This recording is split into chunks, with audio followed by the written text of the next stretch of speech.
Kelompok 6 akan menjelaskan mengenai gout arthritis. Yuk kita langsung simak aja pembahasannya.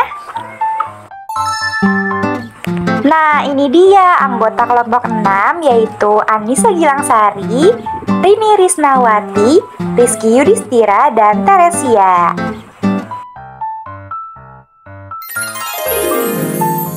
Pokok pembahasan. Ada pengertian, etiologi, patogenesis, manifestasi, pengobatan farmakologi, dan pengobatan non-farmakologi.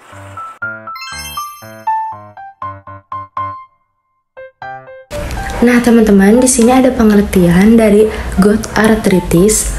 Nah, jadi artritis gout ini adalah peradangan pada sendi yang disebabkan oleh meningkatnya kadar asam urat atau yang disebut dengan uric acid dalam tubuh. Nah, penyakit ini cukup umum terjadi dan dapat menimbulkan nyeri pada persendian, kemerahan, hingga pembengkakan.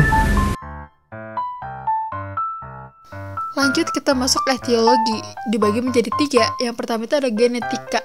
Jadi faktor genetik dapat mempengaruhi kemampuan tubuh untuk metabolisme asam urat dengan baik. Yang kedua itu ada gaya hidup.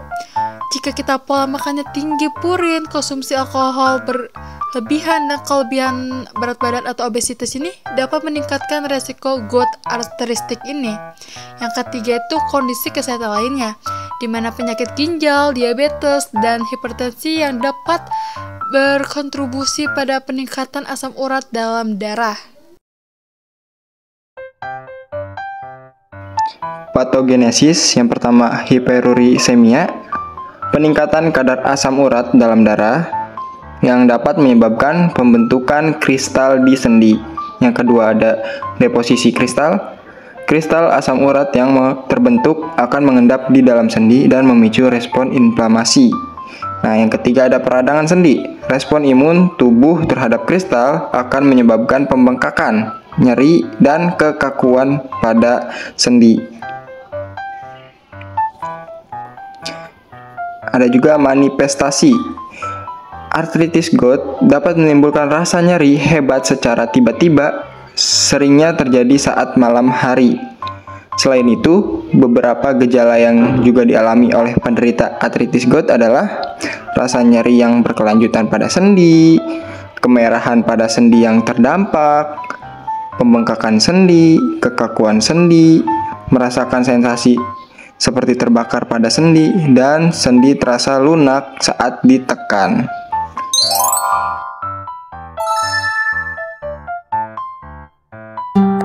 Nah, pengobatan farmakologi ada 4 loh teman-teman. Yang pertama ada antiinflamasi. Nah, obat seperti golongan NSAID dan kortikosteroid ini dapat membantu mengurangi peradangan selama serangan akut. Nah, kalau misalnya obat seperti NSAID ini ada skala 1-10 loh.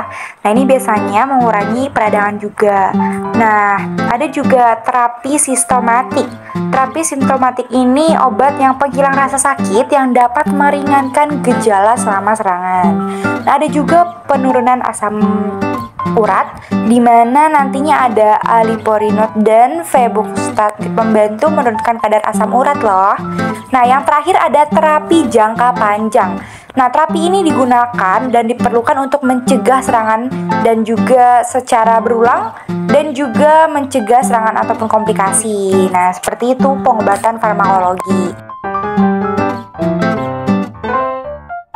Nah, adapun yang terakhir yaitu pengobatan non-farmakologi.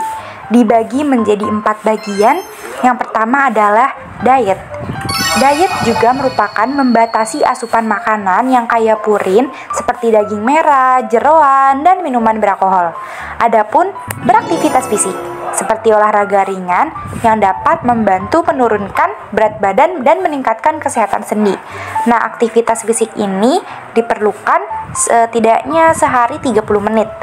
Nah, adapun hidrasi, menjaga konsumsi cairan yang cukup dapat membantu menurunkan kadar asam urat. Jadi kalau misalnya kita dehidrasi itu buruk ya teman-teman. Jadi kita harus menjaga konsumsi cairan kita. Adapun yang terakhir yaitu istirahat, memberikan sendi yang terkena serangan waktu untuk memulihkan diri. Jadi kita harus memberikan kepada sendi-sendi kita untuk beristirahat gitu. Nah, ini untuk memulihkan diri juga. Nah, itu merupakan pengobatan non-farmakologi. Kesimpulannya adalah gout arthritis adalah kondisi yang kompleks, tetapi dapat dikelola dengan baik melalui kombinasi pengobatan farmakologi juga terapi non-farmakologi. Nah, perubahan gaya hidup juga bisa ya. Pemahaman yang komprehensif tentang penyebab penyakit itu harus diketahui ya. Pemahaman yang komprehensif ini maksudnya tentang penyebab, gejala, dan manajemen penyakit yang dapat membantu meningkatkan kualitas hidup pasiennya. Nah, terima kasih banyak teman-teman sudah mendengarkan mengenai pemahaman materi tentang gout arthritis dari kelompok 6. Terima kasih.